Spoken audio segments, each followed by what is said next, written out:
नमस्कार दोस्तों, मेरा नाम है मनीष कुमार सिंह और आप देख रहे हैं 4 PM महाराष्ट्र। आपका बहुत बहुत स्वागत करता हूं। दोस्तों, महाराष्ट्र विधानसभा चुनाव के नतीजों के बाद, महाराष्ट्र की नई सरकार बनने के बाद तमाम छोटी बड़ी खबरें हम आप तक पहुंचाते रहते हैं। इसी बीच एक बड़ी अहम खबर आपको देने जा रहा हूं, अगले साल होने वाले बीएमसी चुनाव को लेकर के। विधानसभा चुनाव में मिली हार के बाद उद्धव ठाकरे क्या खास तैयारियां कर रहे हैं। उद्धव ठाकरे ऐसा क्या करने जा रहे हैं कि बीएमसी में इस बार फिर से वो वही करिश्मा कर दिखाएं जो हर साल बीएमसी में करते हैं। महाराष्ट्र में विधानसभा चुनाव में हारने के बाद उद्धव ठाकरे की नजर अब बीएमसी चुनाव पर है। बीएमसी पर फतह कर उद्धव की कोशिश असल शिवसेना की लड़ाई को बनाए रखने की होगी। बीएमसी शिवसेना का गढ़ माना जाता है। 1996 से ही लगातार यहाँ मेयर बनाती रही है शिवसेना। अब शिवसेना के टूट के बाद एक लोकसभा और एक विधानसभा चुनाव हुए हैं। लोकसभा में उद्धव को बढ़त मिली, तो वहीं विधानसभा में बीजेपी के साथ मिलकर एकनाथ शिंदे ने खेल कर दिया। अब बीएमसी के जरिए उद्धव बढ़त बनाने की कोशिश में जुटे हुए हैं। 1966 से स्थापित शिवसेना को पहली बार बीएमसी चुनाव में जीत मिली। 1971 में शिवसेना के एच गुप्ता मुंबई के मेयर चुने गए। उस वक्त महाराष्ट्र की सियासत में कांग्रेस का दबदबा था।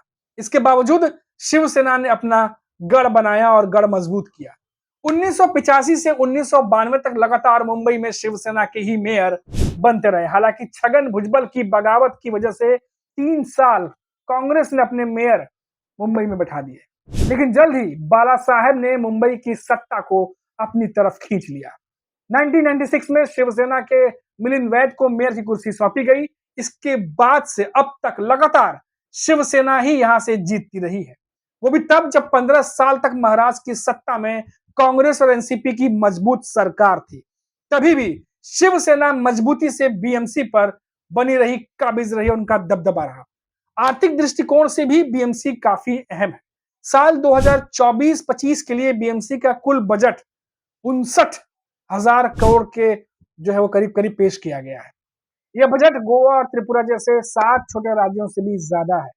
अब इस गढ़ को बचाने के लिए उद्धव ठाकरे क्या कुछ कर रहे हैं, क्या कुछ कर सकते हैं, क्योंकि ये ऐसा गढ़ है जिसे उद्धव ठाकरे किसी भी कीमत पर अपने हाथ से जाने नहीं देना चाहेंगे।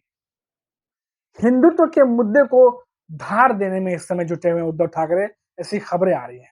उद्धव ठाकरे की पार्टी लगातार हिंदुत्व के मुद्दे को धार देने में जुटी है। इसकी शुरुआत उद्धव ने सहयोगी मिलिंद नार्वेकर की एक पोस्ट से हुई थी। नार्वेकर ने बाबरी विध्वंस की बरसी पर एक पोस्ट किया था। इसमें नार्वेकर ने बाला साहेब को क्रेडिट देते हुए सभी हिंदुओं के लिए बधाई पोस्ट लिखा था। संजय राउत ने हाल ही में आरएसएस के हिंदुत्व को लेकर भी टिप्पणी की है। राउत का कहना है कि शिवसेना का हिंदुत्व न झुकने वाला है। नेताओं के साथ मातोश्री में समीक्षा भी चल रही है लगातार। उद्धव ठाकरे ने मुंबई की विधायक सांसद संगठन के सभी नेताओं के साथ मातोश्री में 4 दिन बैठक करेंगे, ऐसी भी खबर है। इस बैठक में जमीनी हालातों पर चर्चा की जाएगी। इतना ही नहीं, सभी संगठन के पदाधिकारियों से पूछकर आगे की रणनीति तैयार की जाएगी।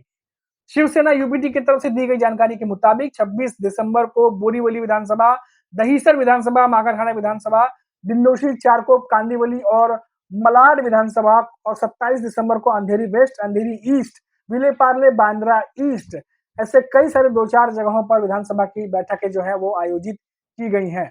28 दिसंबर को मुलुंड, विक्रोली, ऐसे तमाम जगहों पर 29 तारीख तक कम से कम जो है वो समीक्षा बैठक के लिए आयोजन किया गया है। तो ऐसे कई सारी चीजें हैं जिस पर उद्धव ठाकरे अपने नेताओं के साथ काम कर रहे हैं और माना यह जा रहा है कि बीएमसी चुनाव में जीत हासिल करने के लिए उद्धव ठाकरे एड़ी चोटी का जोर लगा देंगे और कुछ भी जो है वो इस बार बाकी नहीं छोड़ेंगे, जिसको लेकर के उद्धव ठाकरे इन दिनों चुपचाप शांति से रणनीति बनाने में लगे हुए हैं।